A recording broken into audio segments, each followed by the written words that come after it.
We are currently outside the Egyptian embassy in London, where protesters in solidarity with Palestine have gathered to protest what they see as the Egyptian government's complicity in Israel's blockade of aid into Gaza. No humanitarian aid has entered the Gaza Strip for 52 days after Israel blocked all aid into the Strip at the start of March. There have also been a small group of counter-protesters here defending Sisi's government in Egypt, saying that Egypt has maintained access of humanitarian aid into Gaza and that the crossing is open 24/7. I'm protesting outside the Egyptian embassy because I think it's really important to put pressure on governments and leaders who are actually in a position to do something, and in Egypt's case they are in a position to allow aid to cross into Gaza, and this is a humanitarian crisis. And I just can't believe that more people aren't taking to the streets, because what we're seeing in slow motion is people being starved to death. We're here today outside the Egyptian embassy as a protest to demand that Egypt open the Rafah crossing. There is humanitarian aid waiting at the Rafah crossing, waiting to get in. Palestinians in Gaza are starving. They're facing a famine because their aid cannot get in. Unfortunately, the Egyptian government here is complicit because they need to open Rafah crossing. The Egyptian people are no doubt with the Palestinian people. When Gaza is being bombed, the Egyptian people are feeling that pain. They're saying, open Rafah now. But the government, unfortunately, is not doing so. Historically, with every occupation, there has been collaborators. Those from our own people that support the occupation of our own people. I'm here in solidarity with my country, Egypt, against these traitors that claims the Gaza border is not open.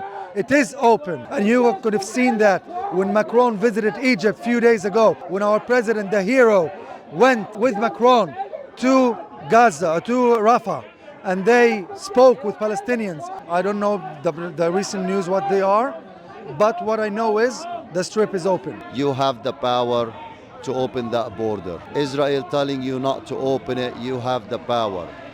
Why are you stopping it? Why you're building more fences to stop your own people, stop the Egyptian peoples, our brothers, of delivering food?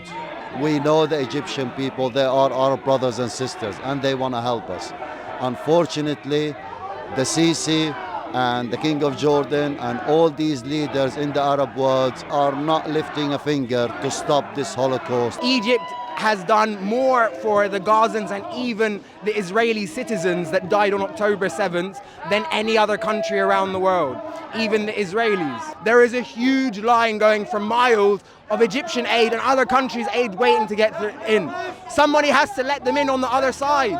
We don't control the other side of the border. Assad's puppet Hamas controls the other side. The leader was imposed on the people, we know that. They are holding the people with an iron fist. They can't do anything.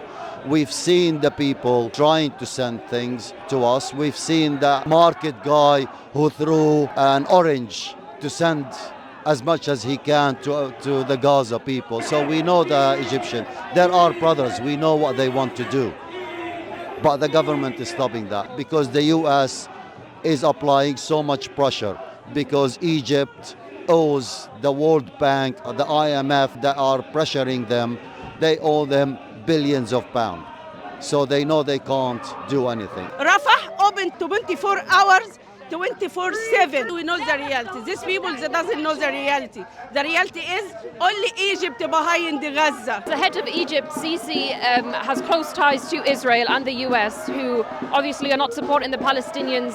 They don't support Palestinians' right to flee from war, from blockade, and they don't support the entrance of aid into Gaza. I think that there's a huge influence on Middle Eastern leaders and Arab leaders by the US and by Western powers, and they fail to do their duty to protect their brothers and sisters in Palestine. And it's gone on for 75 years now. They're authoritarian regimes that have come into power by force, and they use force. They stand up against political activity, political actions from the people. So that's why they don't represent the people.